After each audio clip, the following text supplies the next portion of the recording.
Alright, here's the goss, the dates, the extras. Alright, so I didn't talk about this in my last video for the reason of I wanted to have breakfast and I forgot. But I'm back now to talk about some of the actual details we know about this goddamn game. Okay, so we know a few things, mostly because of the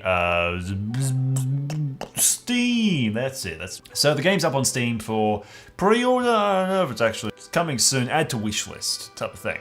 So it's given us the ability to have a look at different details as it has a bit of different listings, you see. So we actually get a look at some of the artwork, and then all the pictures here are just pictures from the trailer, and they're not great pictures either. They're not great timings for the pictures. Anyway, so the little blurb they have is wish-granting mermaid's tears in the hands of SpongeBob and Patrick? What could go wrong? Question mark.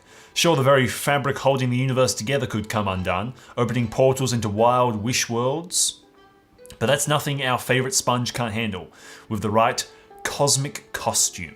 So that's I think that's the main, that's going to be the main gimmick of this game, which they get into a bit more with the other details. So it's going to be in all the languages, single player, Steam achievements, full controller, sport. Something I did notice is, so far the only genre that's listed is action, whereas SpongeBob Rehydrate had action, adventure, all that type of stuff.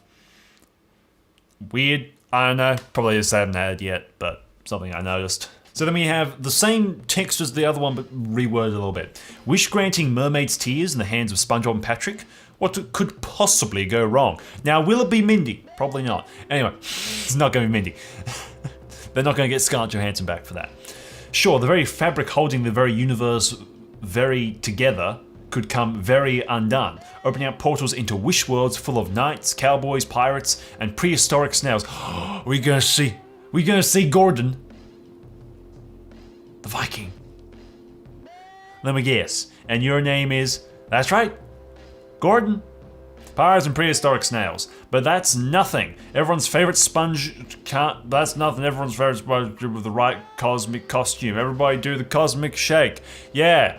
Is that TikTok dance? I don't know. Moving on. Okay, so wish worlds full of cowboys. Pest of the West. We're getting into that newer season stuff. We're out of season 1, 2, and 3. This is what I'm talking. Check out my other video if you don't understand what I'm talking about. So, well, firstly, knights.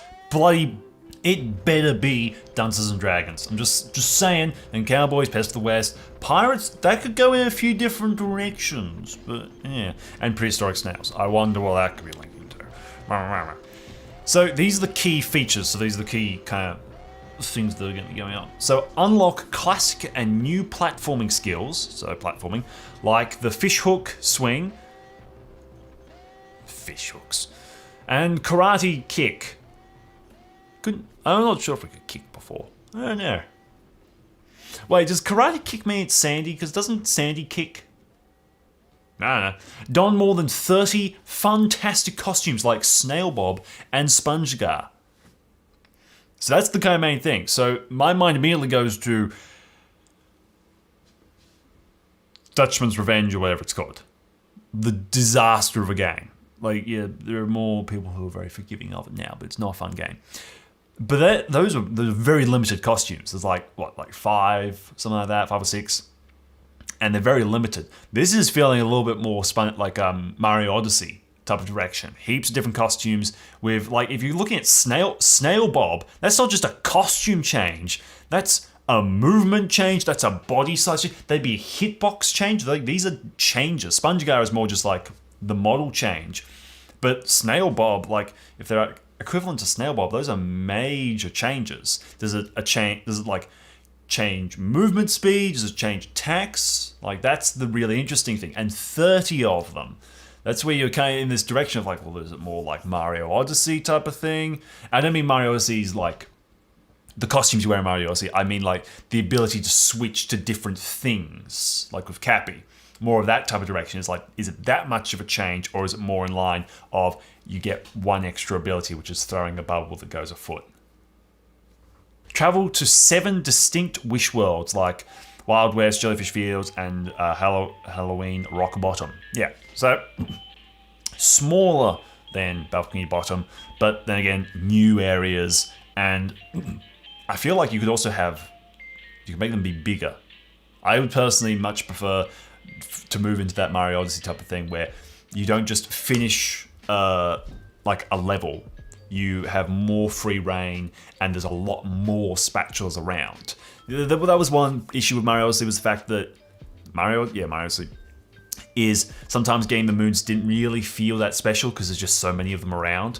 But that could be kind of fun. It's just like, on the top of that mountain, there is a bloody collectible, and I have no idea how to get it, but I'm going to keep going until I get it. That type of thing, more than here are your set 5 different spatulas you can collect in this world, go. Type of thing. Maybe that could be a bit more fun, having a wider world. It could make up for the fact that we have less.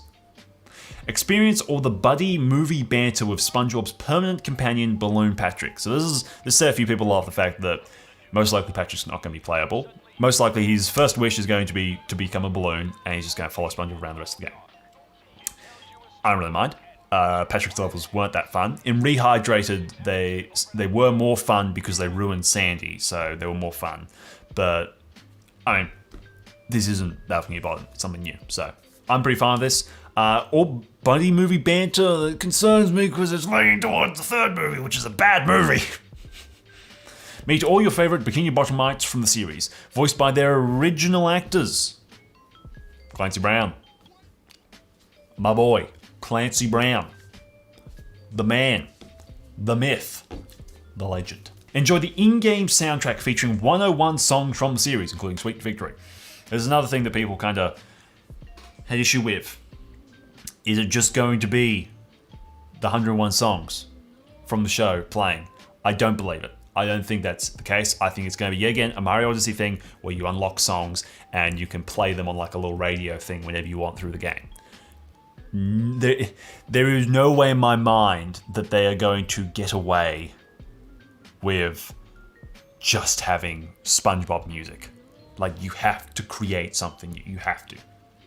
It's a game soundtrack. It's vitally important to all that type of stuff. It can be done all right.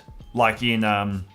people immediately jump to bloody the Activision games, be like how awful that is. Truthless Square did it quite well because they were really high quality and they really worked hard on matching them as best they could. Sometimes it does work, but they worked hard to match them as they could. It's not as good, but it's also not as bad as people think it can be. It's been done right and it's been done well. It's not as good as its own soundtrack, but it has been done. So... I think it did have tracks from the other SpongeBob games as well, but it didn't have anything new, I don't believe. So it made due, and I believe they can make due with 101 songs. If that is the case, I don't want it to be the case, but that is the case. Anyway, so here's the story. SpongeBob and Patrick meet the mysterious fortune teller, Cassandra. This is giving me vibes of that mini-series they did in like season 7 or something.